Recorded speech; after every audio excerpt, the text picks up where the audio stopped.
Salut! Installez-vous confortablement. Part d'ombre. Mais avant tout, n'oubliez pas de vous abonner à notre chaîne YouTube. Et si jamais vous avez une histoire que vous voulez la faire connaître afin de recevoir des conseils des auditeurs, n'oubliez pas, c'est sur WhatsApp. On en revient avec la troisième et la dernière partie de notre histoire. Et ouais, un problème va surgir. Nous avons marqué une pause sur ça. Mais avant d'arriver au problème, deux anecdotes qu'on doit forcément vous faire découvrir. Ce jeune homme est arrivé à Abidjan, et quand on vous parle d'Abidjan, je vous donne quelques bleds, des quartiers, des communes. Yopougon, waouh, ça se connaît. Abobo, waouh, ça se connaît. Koumassi et Makori. Non, on ne parle pas de Busy, mais quand je vous donne ces noms, on parle du kickage, on sait que ces rappeurs mettent le feu. Alors, lui aussi a essayé du rap. Il essaie du rap. Vous vous demandez comment un mec qui a arrêté les études en classe de CE1, un peu illettré, parce qu'il ne comprend pas trop le français, mais il veut faire de la musique. Je vous dis qu'il a participé à un concours de ouf, organisé par une grosse tête de la musique ivoirienne. Il a été sélectionné. Il a même eu la chance d'avoir une chambre à l'hôtel Ivoire. Waouh, il y est rentré. Coup de chance. Et ben moi je passe là parfois, mais pas vraiment eu la chance d'y entrer. Et notre jeune aventurier est arrivé à l'hôtel Ivoire. Waouh, grosse performance il a prouvé. Et bah là on leur dit pour ceux qui veulent vraiment, celui qui veut vraiment faire de la musique, il y a un circuit. Et on sait de quoi je parle. Le circuit, si on n'évoque pas ce genre de choses, tralala, tralala. Et il s'est dit, bah si c'est de ça qu'on parle pour faire de la musique, et là je préfère marquer une pause. Vu que j'ai déjà la main en tant que maçon, bah vaut mieux que je continue sur le truc. Et bah voilà. Il lâche prise de ce côté. Et puis bah comme il est à Abidjan, il dit ah j'avais un pote, vous vous rappelez, ce pote qu'il a voulu joindre.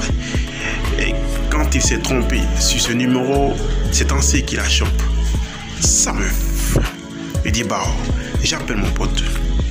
Allô, bien ou quoi gars? Ouais, je suis à Abidjan. Et toi? Ouais, j'y suis. Son pote il est à Abidjan. Et ça fait 5 ans. Et toi, t'es à Abidjan? Il dit yes mon gars. Bientôt 2 ans et demi que je suis là. Mais pourquoi tu m'as pas contacté, tu vois? Et là, les gars se rencontrent. Son pote aussi, lui aussi, était un kicker. Et bah ouais, ils ont décidé de sortir 2 titres. Il nous a fait écouter, on a vraiment kiffé. Mais bah, il n'a pas donné la permission de, vous voyez, le partager. Ce produit-là. Et bah, ensemble, ils vont essayer encore d'entrer dans la carrière artistique. Ils vont croiser quelqu'un, ça dit un gars qui dit je peux vous pousser, je peux donner un coup de main, je vous demande de trouver tel son et moi je complète. On entre en studio, on sort un truc de ouf, clip suivi et puis bah promotion, on verra comment tout va se faire.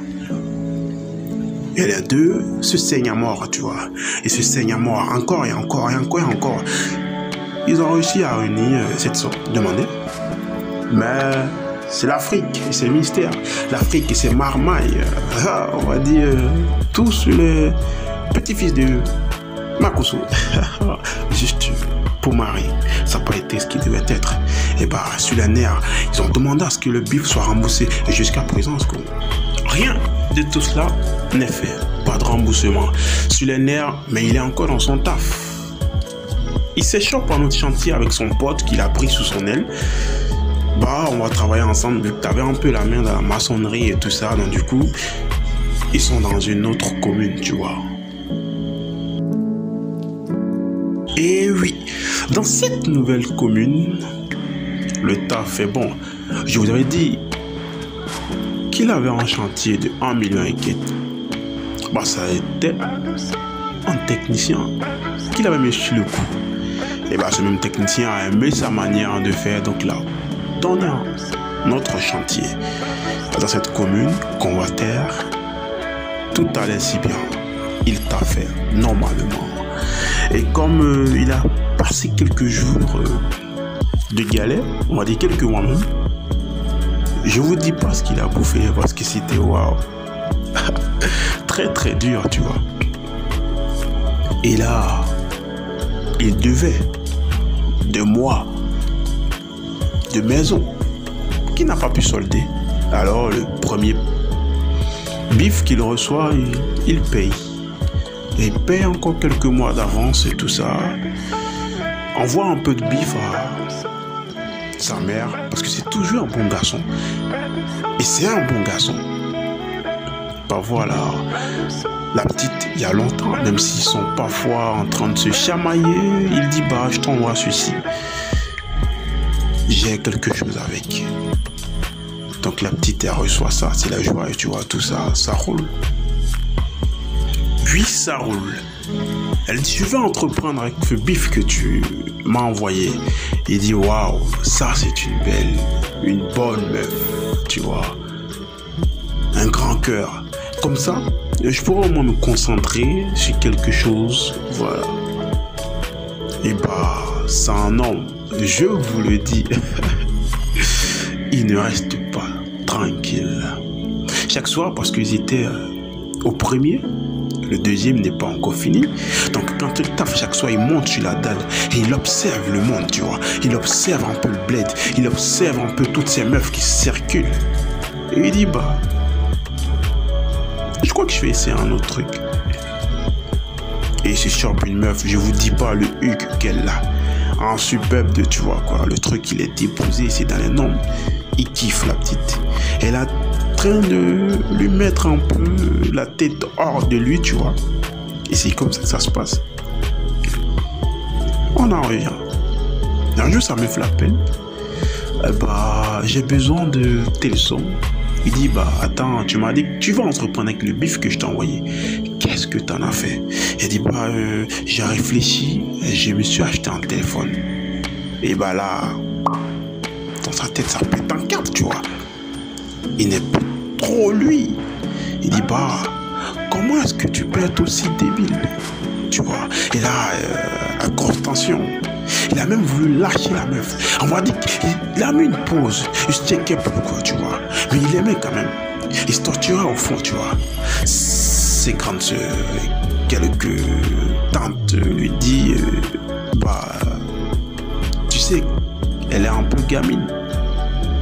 Et puis, c'est du love de gamin que vous faites. Essayez d'être un peu, tu vois.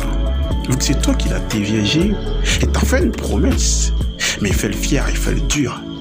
Ton vieux sur la dalle à observer. Il tombe sur une meuf, une skinny de ouf. Et là, le feeling, il est bon. Sans oublier que la meuf au super de Huck aussi, il a dans son viseur. Mais avec la skinny, tu vois, il voit une grosse différence. Avec la première, c'était pas ça. Et c'est les meufs de Babi, les meufs d'Abidjan. Elle lui a montré ce truc. Elle accepte, tu vois, entre eux, c'est bon. C'est beau, c'est mignon, belle activité, un beau projet, on va dire. Ça va. Et là, il commence à snober sa petite. Parce que la skinny lui a montré, tu vois. Et là, c'est pas bon dans sa tête. C'est pas bon. Mais après le dur, il reconnaît au fond de lui, profondément qu'il kiffe encore sa meuf. Mais la skinny lui a mis, tu vois, dans notre level.